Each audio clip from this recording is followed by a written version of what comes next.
We should be live. We should be live and in person. That's what it looks like.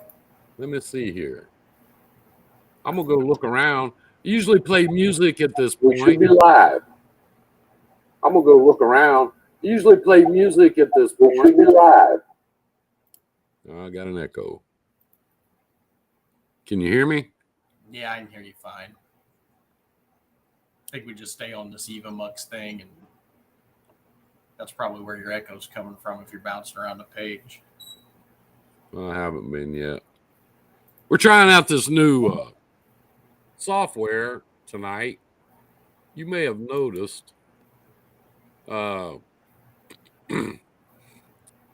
may have noticed. Yeah, we're live. We're live on the page. You got two brothers and sisters in there with us.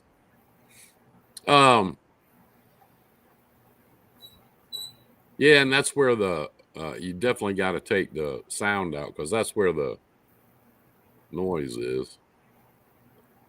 Jonathan Trimble say we are live.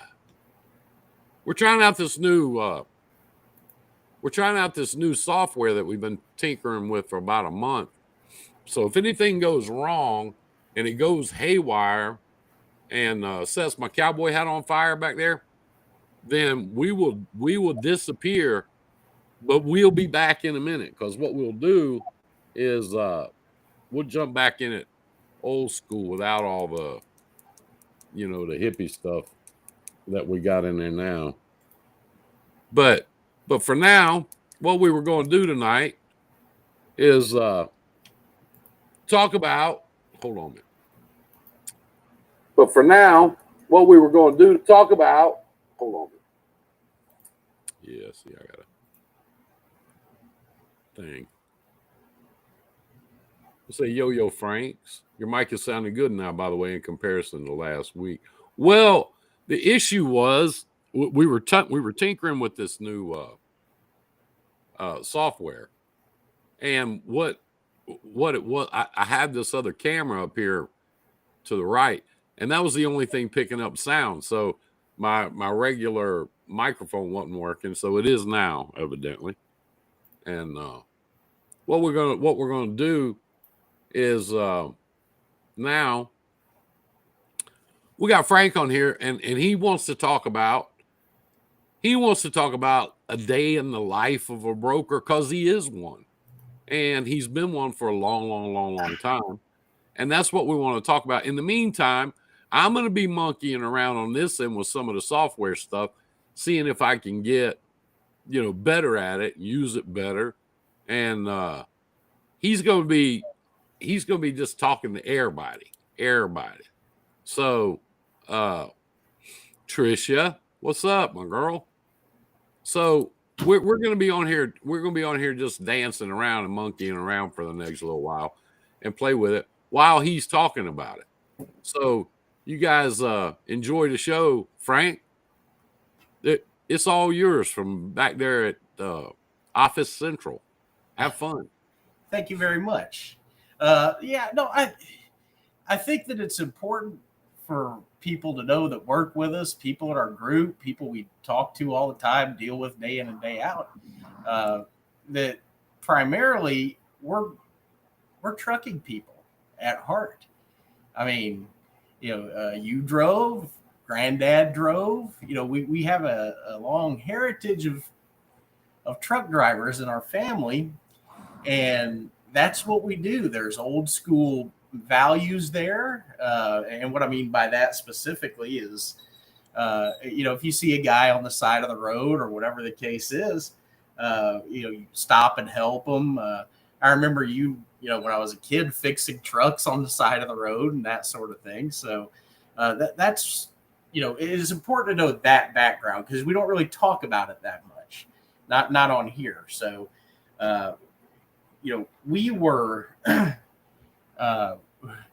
we were going to a meeting one day, and we had a meeting with a broker, and I was just a kid. I don't know, what was I, 15, 16? I don't remember.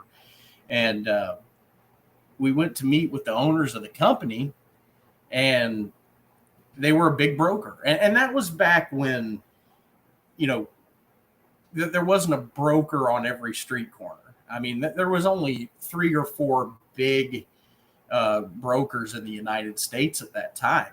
And you were meeting with the owners, and I walked in to the dispatch pit there at that office. Well, that's what I call it, the dispatch pit. It's where their group of dispatchers were sitting there, and it looked like something out of a Wall Street movie. You know, you had a phone in every ear, and they were just going 100 miles an hour and brokering loads right and left. And, you know, they book a load and hang up and, you know, pick up the phone and go to the next thing. You know, so I looked at that, and then one of the younger guys, one of the younger brokers in that office made a comment that, okay, well, I moved this load, and I don't remember the lane. It was from here to here, and he had made $100 on that load. And as soon as he said that, it kind of like the light bulb went off, you know, and it was like, okay, what's this brokering thing all about? I mean, we have dealt with brokers, obviously, you know, on our end, on the trucking end, booking loads with them and that sort of thing. And, you know, we had the mentality and the idea of, well, you know, it's just a broker. They're a bunch of crooks, screw them, and, you know, move on with life. And, you know, once I saw that, I thought to myself, okay, maybe there's something there. Maybe there's something that we could tap into that might not necessarily, you know, explode our company or anything like that, but you know, just another arm, something to do to diversify. And I remember talking to you about it. And guys, you know, Dad is very old school in a lot of ways, set in his ways about a lot of things. Yeah, you. But we had the conversation, and I said, hey, look, I think that I need to learn the brokerage side of this. I think it could be beneficial for us. And I was really young at the time. I was still loading and unloading the trucks and making out the bill of ladings for a rail account that we had when we sent the laundry detergent down to the rail yards. So he said, okay, you know, if you want to take a stab at it, let's see what's what.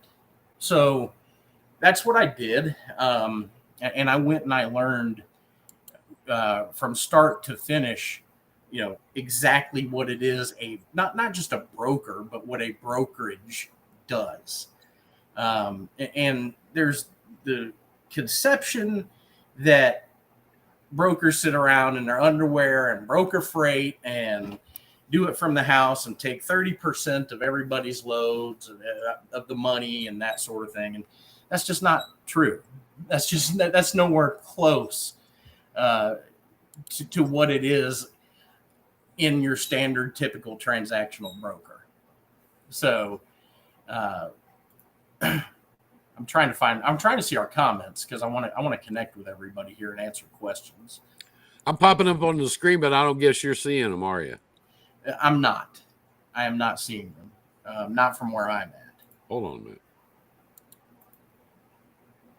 Old school without all the, you know, the hippie stuff. Old school without all the, you know, the hippie stuff. Yeah. Anyways, bear with us, guys. Bear with us. Okay. If I try to pull it up to where I can see the comments, it just creates an echo, and I'm not tech savvy like that, so I got to stay where I'm at. I'll just read them to you. Okay. But anyways, I approached him with the idea. He said, hey, you know, let's run with it and see what it does. You know, fast forward, you know, several years later, brokering is a big part of who we are. Brokering is a big part of what we do. And we're moving 50 to 60 loads a day, every week, every day. And that is kind of how we got to that point, how we got into the brokerage world. And it's been good to us. It has been very good to us. I could tell you that getting into it, the idea was never, you know, coming from that trucking background and that trucking mentality, that asset-based mentality. The idea was never to see how much I could, you know, skin a carrier out of. I mean, you know, I spent a lot of time listening to you and everybody else fight the brokers on that end. So the idea was never to say, okay, well, I can make 30% on these loads, because this was back in, 2000, the year 2000. So the idea wasn't to do that. The idea was to expand our company. So that's what we did, and here we are. So, questions so far? Well, first of all, I'd say hi, Michelle. Michelle, we're tinkering with some new software. We'll get better at it. But right now, we're just trying to learn everything and meanwhile keep Frank busy. Jonathan Trimble said, "You don't sit around in your undies and broker freight." I have. And then he also asked, how long have y'all been in the transportation business? Transportation business. What year did Papa start the company up? Was it 1963? 3. Yeah, 1963. I wasn't born until the early 80s, but I can remember a lot of produce hauling that was going on. You and Papa hauling melons out of Miami, going up the East Coast, until the season ran out. So yeah, a long time. We've been around a long time. So $100 was a lot of money back then, I'm sure. We started brokering. Frank actually did that. I didn't do it. Like he said, I was old school. I didn't like brokers. The only brokers I ever dealt with back then was produce brokers, and those guys bought and sold the produce, and then the trucking part, I was just kind of like an afterthought. Nobody cared about that really, but we were giving friends of ours loads. They were giving us loads. I mean, if we couldn't cover them, we'd call some buddies and get them to cover them back and forth. And then I started thinking about liability, and I said, well, we should probably go ahead and get legal. So we did. But that's when, as far as the brokering part goes, I was still sitting out at the shop and out at the warehouse for a long time, a couple of years. And Frank was sitting at the office brokering freight. And of course I saw it. I knew what he was doing. But the idea back then was, if we can't cover it with the trucks, then you broker it out. And that's kind of where it came from. Yeah. The leftover freight that you can't cover with your own assets, broker it out, but maintain the service to your customer. That was the idea. And I didn't want to go in debt anymore, because you get into this cycle. We had a partner in the trucking thing back then, and we had a total of about 55 trucks. And so what that means is that every year, as prices went up on equipment, every year, you go out and you spend $1 million, take out a loan, you spend $1 million on equipment. And then you work your ass off all year to pay off that debt. And then next year you do it again. Well, when that number started to hit $2 and $3 million a year, I just looked around and I said, I don't want to keep going. So we've had some shows, Frank and I talk about this a lot, and we talk about it amongst ourselves all the time. And we just came to a point where we said, okay, this is our sweet spot. We're going to stay here. We started taking on more owner operators and changing our trucking business some, and just decided that we weren't going to keep going through that cycle of borrowing, paying it back, borrowing, paying it back. And we were making a good profit. And it got to the point that we didn't have to borrow anymore, but money's money. You put your own money out there, that's still your money.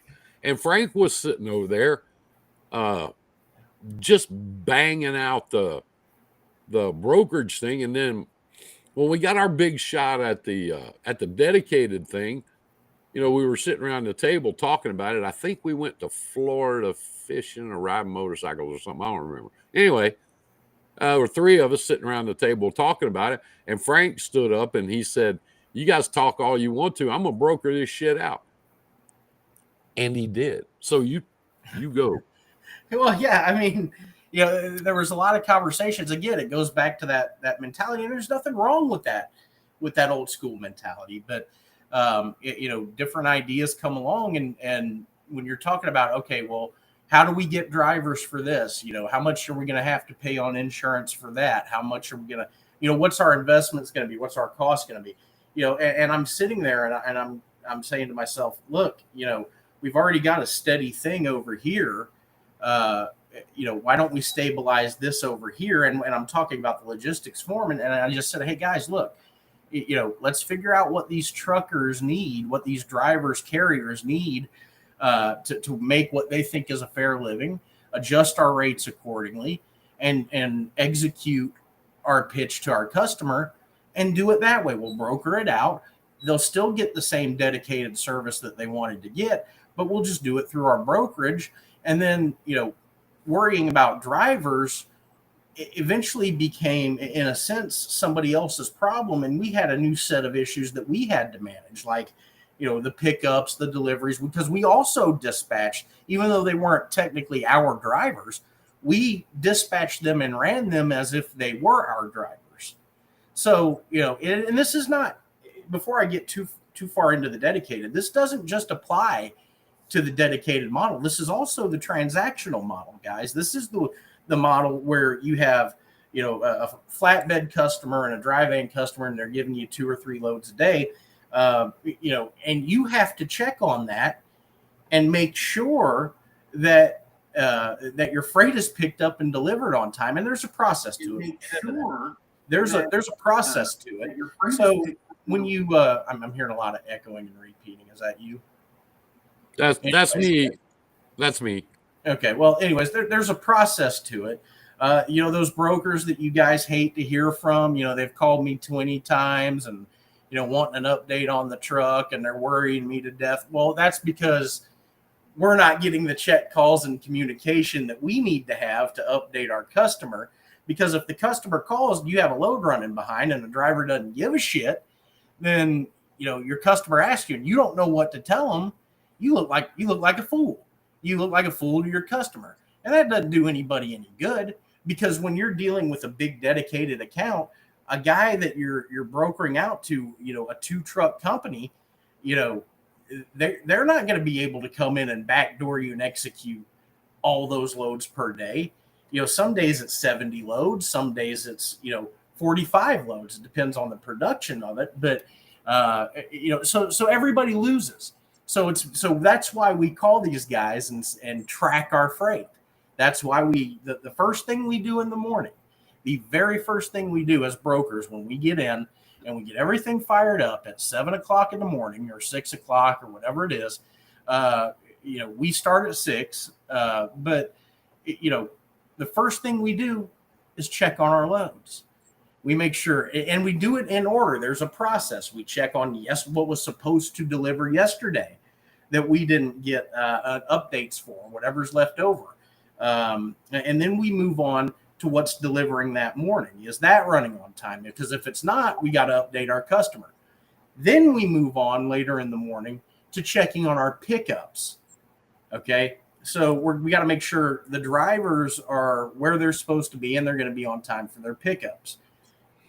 Perfect example. And a lot of you've run into this. I'm sure this is nothing new, but you're managing anywhere from, 40 to 70 loads a day. You still have to know where all of your freight is and what the status is of it, right? So you've got a guy that's unloading 150 miles away and his pickup's in 2 hours and he's still not unloaded yet. You as the broker need to know that.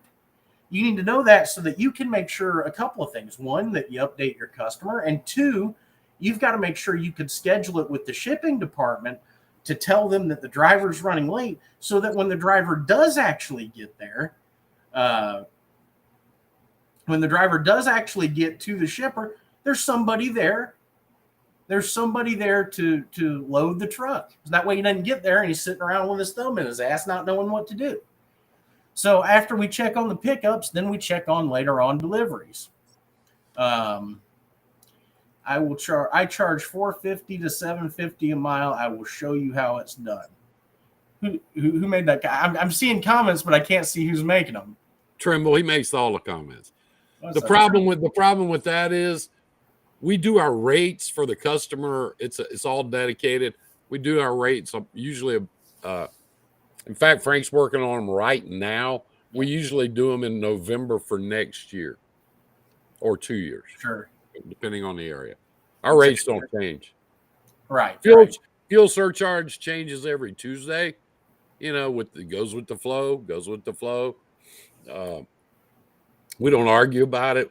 It's not even a topic of discussion. We send them an email every Tuesday and tell them what the fuel surcharge is going to be. But the rate stays the same. Unless something really weird happens, like they change a plan or shut one down and change our routes around, you know, but we're used to that. And Frank can usually respond to that in, 30 minutes. But Right. everything stays the same. Our stuff, we're using the same carriers that we've been using. We got one carrier that's been with us 18 years. If that tells you anything. Right. So we're using the same people, same loads.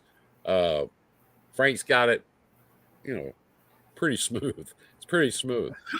We got 6 girls here in Nashville. We got 8 down in Florida at the office down there. Does all our carrier payroll, all our billing, all our stuff, all the admin stuff. A lot of it's done down there. And Frank's just got his girls here, and he's telling you what they do. So we're not a broker that sits here all day, every day, feeding the load board, feeding DAT and truck stop and all. We have put some on that. Sure. We've got a couple of customers here, and if they call in a weird load, Frank can do it. But he can tell you how he does that too. Sure. Yeah. And so, I was going to go back to that, working with the same carrier for 18 years. We talk a lot about staying off the load boards. Do we have the load boards? Yes. Do we use it? Yes. Do we use it as much as a lot of people do? Absolutely not. We don't want to, and we're not going to. When's the last time you put a load on a load board? It's probably been, 6 months, something like that. The reason for that is, and then don't get me wrong. Look, don't get me wrong, guys. I'm not shitting on people that use the load boards or anything like that. But, again, back to the 18-year relationship with the carrier. We don't use the load boards because we have the relationships with the carriers. We had to start somewhere, sure. But now there's other tools besides the load boards that you can use to recruit your carrier base. Just websites with free information. They're all over the place. There's so much access to free information that a lot of people don't know how to use. It's a tool. A lot of you guys are on Shaggy's page. Most of you, eCarrier Check, that system that Nate and his guys have, and Shaggy talks about it all the time. And by the way, while we're talking about it, Shaggy's got another brokerage seminar coming up. Put the word out about that. I'm going to teach one night of it. I'm also going to teach one full night of government for that brokerage setup he's got coming. We'll talk more about it at the end. I didn't mean to interrupt Frank. No. But we're most of the time, 95% of the time, we're a very different kind of brokerage. And we meant for it to be that way. Before we started all this dedicated stuff, we were out there, calling. And back then, didn't have the internet, didn't have DAT, didn't have truck stop. But we had our book, and Frank was sitting there, and his guys were calling carriers that we knew all day, every day, and getting them to cover our loads. I will tell you this. He still does that. Frank still does that. He doesn't like using carriers off the load boards because he doesn't know them, and he doesn't trust them with our customers. So he's got a carrier base built up for pretty much everything we do. And if we get a weird load, he'll call one of those carriers and say, "Hey, you got anybody for me Thursday?" Yeah, sure. We don't argue about rates too much, but Frank can talk to you about rates, how we do that. Well, I was going to say there's a lot of stuff we don't argue because of how we model our operation. Yes, we try to build a dedicated fleet of some sorts, to an extent with every customer we have. Because, for example, the small carriers that we use, look, in the U.S. today, there's over 500,000 motor carriers registered with FMCSA. 85% of those carriers are considered small trucking companies And what they qualify as a small trucking company is 6 trucks or less. So if we establish a relationship with a carrier and put them on a dedicated route, does it last forever? No, not always, but it does last a good long while. The drivers get familiar with the shippers get familiar with the drivers. They see the same faces all the time. So then, they're happy. They get familiar with the operation. They get familiar with the flow of things. Customers happy. Carriers making money. We're making money, and everything's flowing pretty smooth. Okay. So, what we never argue about with our carriers to this day, and you hear a lot of this bullshit all over the place. What we don't argue about is that bullshit broker transparency crap. We don't ever talk about that. You know why? Because our carriers are making money. Okay. Our carriers are familiar with what they do. We pay on time. We pay well. We pay them their fuel surcharge. So when's the last time? Because I got kicked out of the brokerage office. You guys probably noticed my daughter came in here and fixed my place up, so it looked a little better. I'm at home. Frank kicked me out of the office a long, long time ago. But let me ask you a question. Let me just ask you a question. When is the last time, because I need to know this, you forced a carrier to pull one of your loads? Never. Now, that's something I'd like to try, but yeah. Have I tried to strong arm if I was in a desperate situation way back when? Sure. Not going to sit here and bullshit about it, but at the end of the day, a carrier didn't take a load from me that they didn't want to take.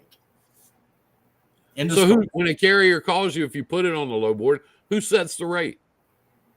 If the carrier calls me, a lot of the time I set the rate.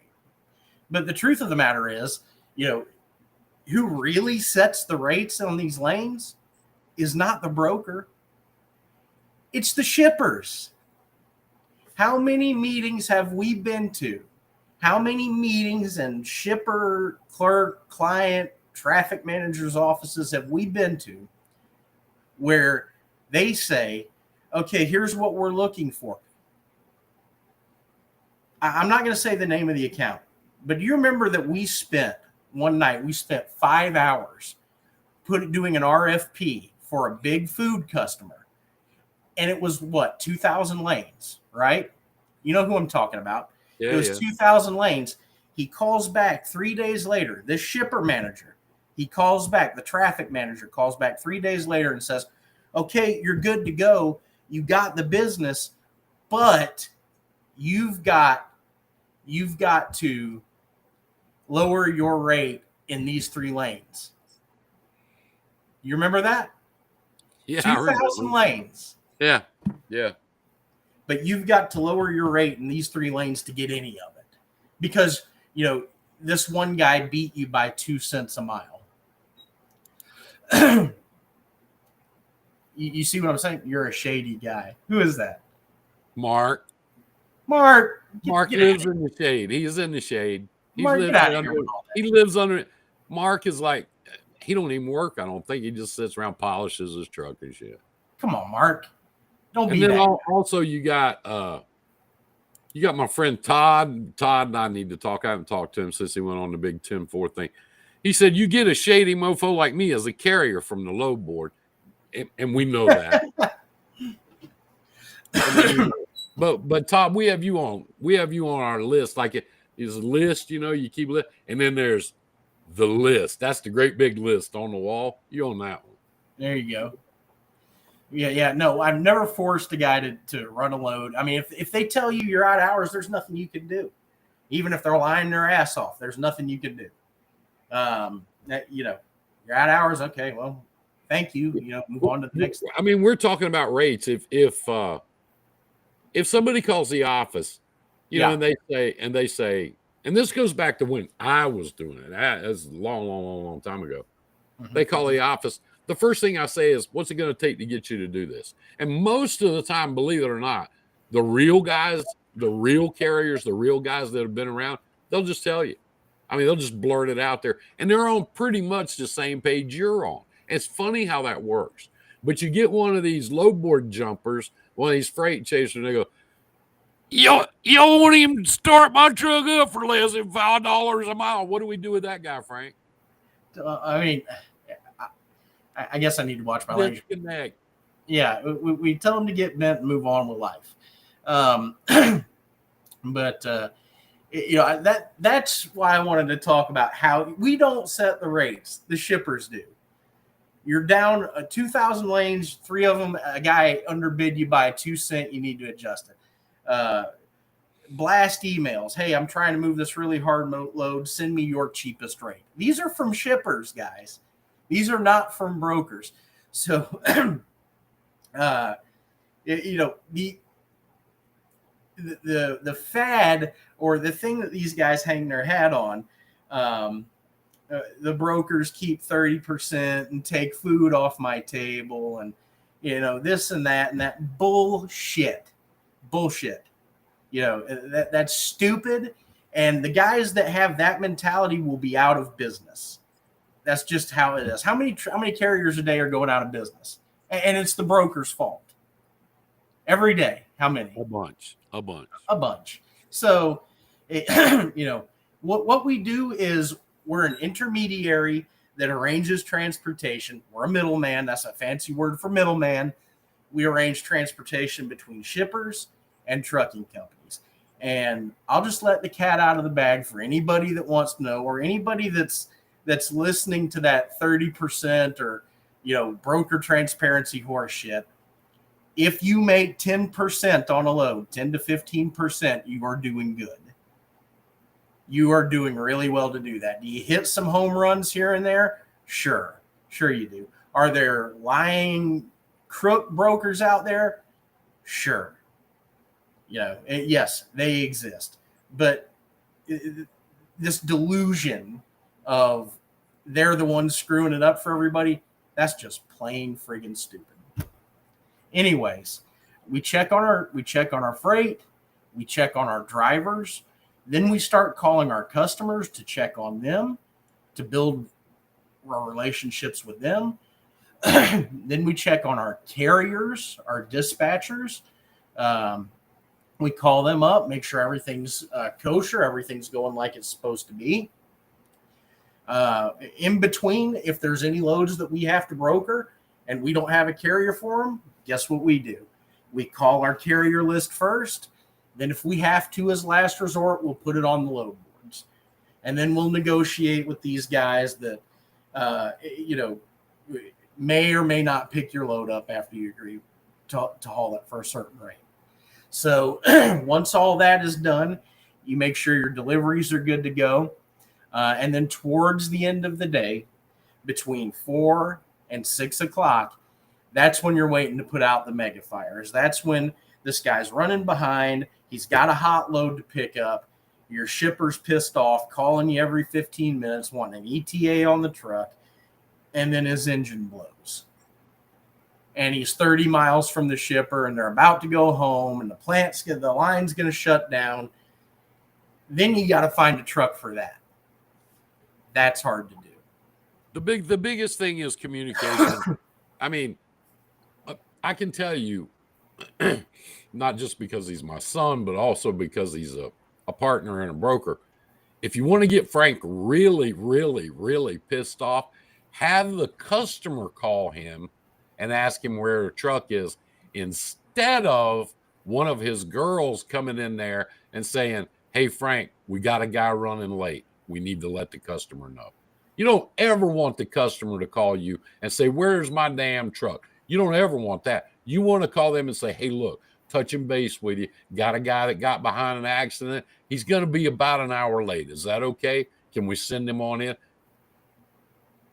That's the tracking part of the day. And that's Frank's got his girls doing that first thing every morning. Where's our trucks? Yep. And we keep logs for everybody in the office to see. If there's a missing hole in our spreadsheet, that means something's off, something's wrong, and we need to find out what it is. If there's an ETA missing, we need to find out why. If there's a delivery tracking report missing, we need to find out why. Has the load not delivered? Because if it hasn't, we need to call the customer before they call us. So, so then they start calling these carriers, doing their tracking, checking, and 9 times out of 10, they won't answer, or they'll give you, a bullshit update or ETA or whatever it is. And they don't want to hear from you. And they'll tell you that straight up. That broker called me at 3:00 this morning. Now, that's shitty. Don't do that. Don't be that guy. But you have to get updates on your business, because if you don't, then you can lose business, and you don't want to do that. I can't be any more plain than that. And then about 6:00, you shut everything down. You take your trusty cell phone with you and wait throughout the night for calls with any fires or problems that need to be put out. Flat tires, comm checks for lumpers, that sort of thing. Delays of any kind, service problems of any kind, shippers not cooperating with drivers, receivers not cooperating, whatever the case is. Then you're dealing with that, and then you catch 4 or 5 hours of sleep, get up the next morning, do it all over again. It is a process. I'd have to show you in our office, exactly the execution of how it's done, but it is an all-day process, and there's so many moving parts, and every customer is different. One of our big dedicated customers, we have to manage deliveries by their wash tags, because they have to wash the trailer out, or else the wash tag expires and then it's no good. So we have to juggle getting the trailers back, and we've got to track for that. There's a lot of moving parts to the machine. So we've got some advantages in that the bulk of our business is dedicated. That doesn't mean it's the exact same load every day. Usually pretty close. I mean, we're in the agricultural business. Todd, you'll relate to this one really well. When the farm gets the load ready, we got to be sitting there ready to go with it, because it's due at a plant. And then we got 48 hours on a wash tag on a trailer. Otherwise, they'll refuse the load, and then we got to take it somewhere else. Then we got to get the trailer sanitized. We have 75 trailers, that we keep in a steady rotation. So Frank gets all of his loads on the dedicated stuff on Thursday, hopefully. Last week, he didn't get them all until, what was it, like Friday midday? Friday. Yeah, it was actually just Friday afternoon. And so his girls feed all the loads out to all the carriers, accept, decline, and they do it just based on who they got available. And then cover anything else. Long and short of it is, on a normal week, he's finished dispatching by about noon, 2:00 on Friday for next week, starting Sunday. We go 7 days a week. Stuff, yes. Yeah. So all he's got to do, I say all like it's not a big thing. All he's got to do is manage pickups and wash tags. And that's like rolling the dice every single day. Except that. And I will tell you this we haven't had a load rejected because of a wash tag in over 2 years. Yeah. And again, people hate the over communication, but that's what it takes. If you want to manage your stuff, that's what it takes. And, nobody had a rejected load, and nobody had to buy an entire load of whatever it was we were delivering. And, that's just one less thing you eliminate from your stress plate. And if you do it any other way, if you just don't care, then you'll lose customers, which is, you talk about relationships and, models, our old model, and how it's different from everybody else. That's why my preference is to not hire current and experienced brokers, at least under our staff. I like to train everybody from scratch if I can. Shaggy say, "What up, Frank 3? Nice setup." Shaggy, how's the leg, man? I'll tell you all about it because he called me a while ago, told me all about it. All right. Well, keep your head up.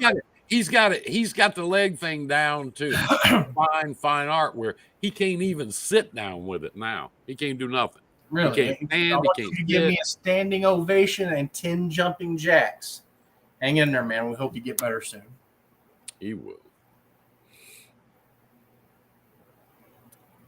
Oh, let's see here. Trying to keep up with comments, guys. I know I didn't say hello to everybody. Shaggy says, "Folk to the low boards. My team is getting blown up from posting. It sucks. It sucks." Yes. Yes, it does, because that's where the bottom feeding is. And again, not shitting on the load boards or people that use them, but because you got to start somewhere. You have to start somewhere. But man, it is not ideal if you can avoid it. You can't. Frank's big thing, and he's been this way from the get-go.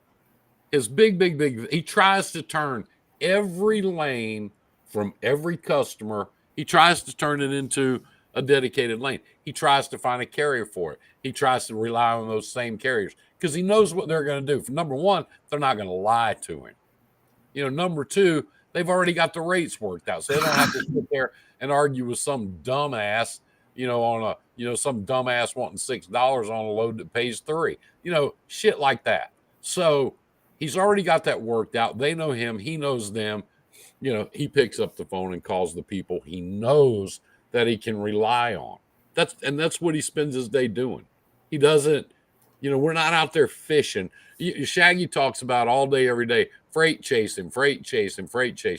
Carriers that play the game that way, they're truck chasing.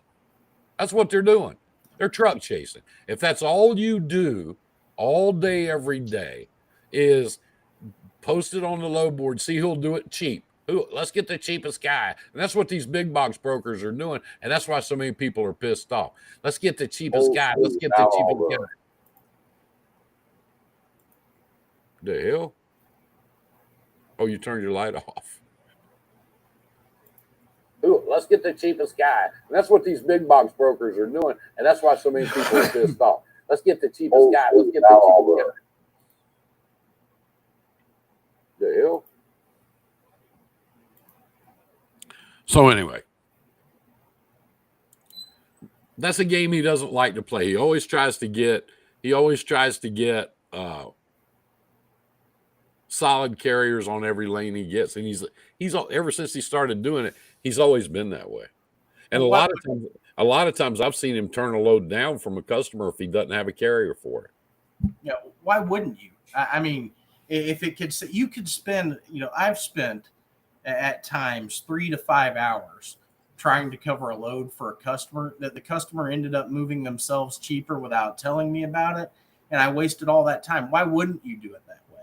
I mean, then you could spend time building another customer base, working on your stuff, and your growth strategy and scaling and that sort of thing. So why wouldn't you? Why wouldn't you work smarter instead of harder? Yes, you can theoretically make more on a transactional load, but a brokering transaction. But, I would rather make a little less and have the dedicated and that sort of thing, and then add the volume that way, as I would beat my head up against the wall trying to make, an extra $25. The other thing that Frank's been able to do, we've got carriers that have been working. I see Todd posted, says he hasn't been on a low board in 10 years, but people still call him. Of course they do. Frank calls people all the time. I asked him the other day about a carrier, and he kind of laughed. He said, "Dad, they've been out of business for 6 years." Yeah. Well, I didn't know. Didn't pay attention. But anyway, we try to get the same guys. We try to get the same people on the same loads. And the reason for that, is the main thing you have to do, guys. The main thing you have to do is protect your customer. Period. And I would a lot rather, and people argue with me all day, every day. I'd rather tell a customer I can't do it than put somebody on it that's going to make them mad, piss them off, be late, throw piss bottles on their property, shit like that. I'm better off just to just to suck it up and tell them, hey, I don't have anybody right now. That said, going back 10 years, 15 years, you know, Frank's had carriers before, broker carriers that had 8 or 10 trailers dropped in one of his customers. I mean, that's a relationship. That's a relationship. Not everybody's good at selling customers. Not everybody's good at that. They're just not. You know, not everybody likes it. Not everybody wants to do it. But that's what we do. That's our job. Sure.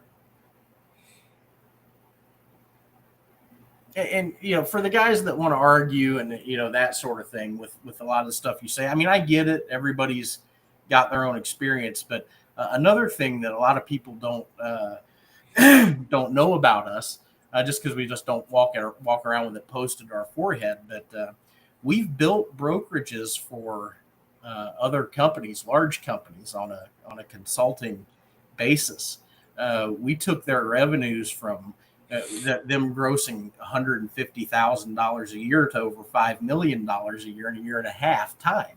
And we did that on 3 separate occasions for 3 larger brokerages in the U.S. Well, so let them argue. We just got a comment today. Shaggy made the comment, said, we learned today that a customer hates it when they see their loads on a load board, and the only reason they have the load board. So in other words, the customer's subscribing to the load board just to make sure those brokers aren't putting his loads there. I heard that from Jennifer yesterday too. She said the same thing. Yeah. Same thing. Yeah. Way back when, and this has been 15, you know, we knew salesmen that would sell their completely non-asset based brokerages as asset based carriers to customers. And they got caught doing it. And it was just a big mess after that. The customer found out, and, you know, they certainly wanted to talk about transparency, but they wanted to know exactly how much that guy was skinning off the carriers. It's best to just be straight up and transparent. If you're approaching a customer and you're a broker, just say that. This is what I do. If you have trucks, and that's a part, you know, we're lucky enough to have trucks, and so we can use that as a selling tool, but we're straight about it. You know, we run everything through our logistics arm, and that helps us service our customers better. Todd says, I get truckers who want me to help them get into my line of work. Well, they want to lease on. I can't trust others to work like I do. Liquid fertilizer can be a tough gig. Yeah, liquid fertilizer. Jesus, Todd. We all milk. All milk. But believe it or not, we've had a couple of flips, you know, over the years and this and that, and we are treated the same as hazmat when one of those things flips over. Yes. Yep. Everybody gets involved on a rollover. And Todd, nobody's going to take care of your business the same way you're going to take care of it. Our operation is 24/7, 365. And, you know, our team works really hard, but they're not machines. You can't expect them to work as hard as you're going to. Especially with liquid fertilizer. That's right. That's some bad shit.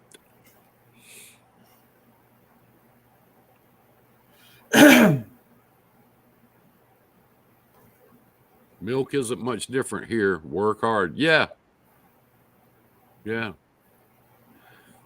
Trimble says nothing better than having Landstar contact you, say they're going to put the load on one of their trucks, and then see your load posted on the load board 30 minutes later. Right. How many times? I think they finally stopped doing it, but there was a time there TQL was calling Frank like 4 or 5 times a week. We'd like to help you move your loads. We've got thousands of trucks.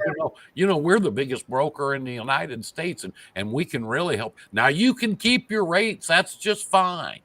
So, in other words, they were wanting to double broker Frank's freight and steal 50% of the revenue from the carriers. And those are the assholes that give us a bad name. And those are the assholes that cause people to get on social media and go, yeah, brokers suck. We don't all suck.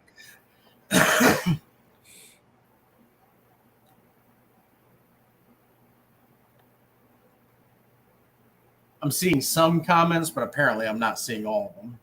Yeah. Let's see here. Todd says my stuff is mostly water.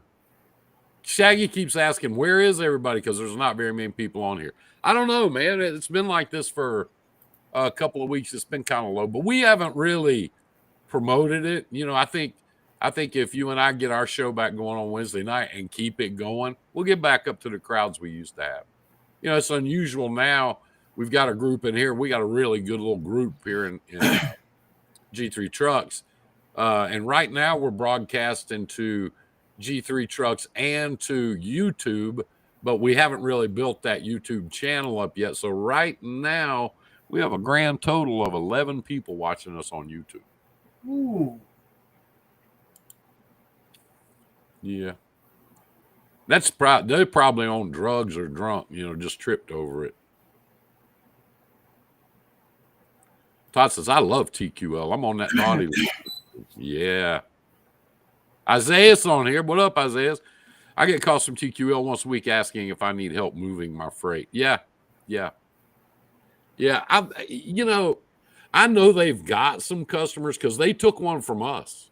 And it was somebody we've been working with for years, and not a big customer, kind of a small one, and a real asshole, a real pain in the ass. And, you know, Frank did handstands and spit out wooden nickels trying to keep her happy and never could. TQL came in and beat our rate by 8 cents. So she told us we either had to drop our rate or she was going to go to them. Frank said, oh, God, please go.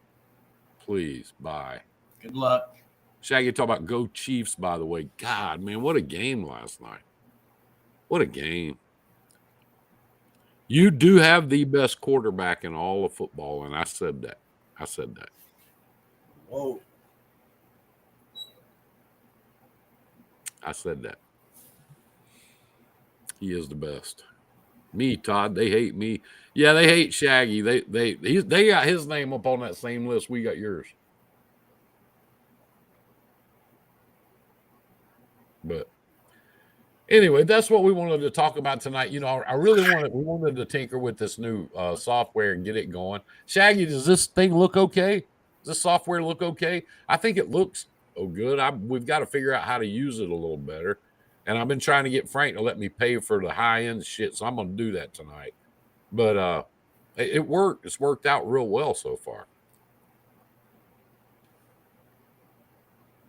Shaggy, I'm glad we were able to come on here and, you know, it kind of tell a different perspective.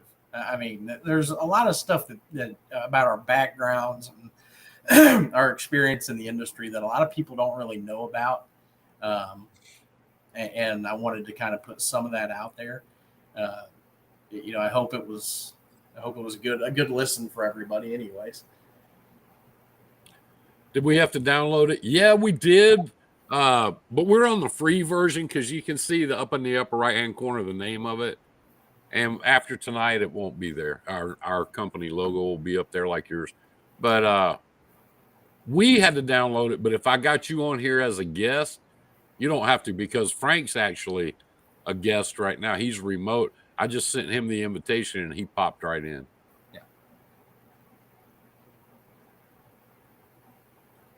Does anybody have any questions? Anything, you know, that we weren't clear about?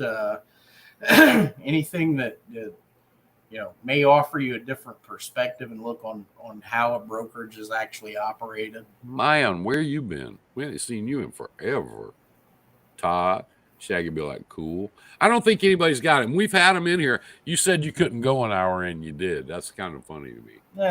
You know, I'm not like I don't have that gift like you have. It creeps up on you.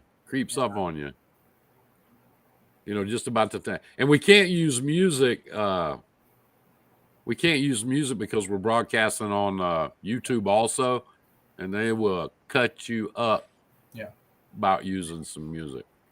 So we'll get better at it, and we'll get more people in here, and you know, get more of a thing going. But I appreciate everybody. It's our usual gang and a few new guys. And I appreciate you guys coming in here and taking part. You know, anytime you guys want to be in here, jump in here with us, me or Frank, either one, we can bring you in here as a guest and you can sit here and talk with us.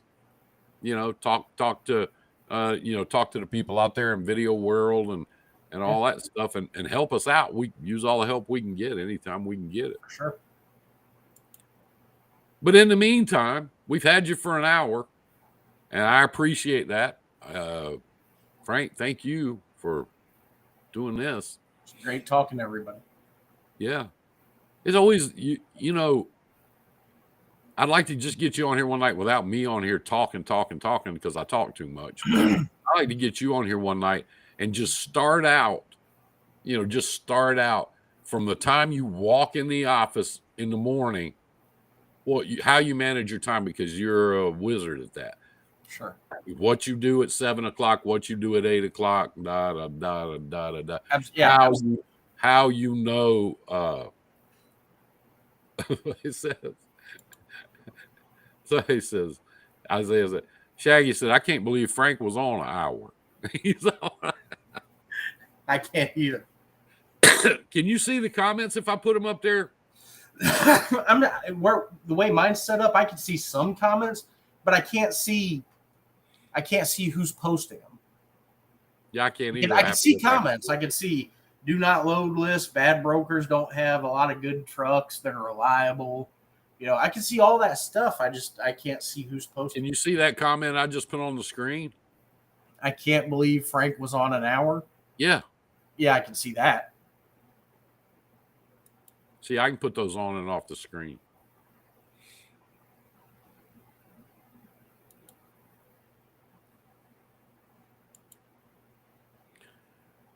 Somebody said, Mark, I wish I was technically good enough to talk this new school stuff, but you have to do all that with Frank, and I appreciate your comment, man. Mark Davis said, I enjoy listening to you guys, straight up old school trucking shit. Yep. Appreciate that. We like it that way.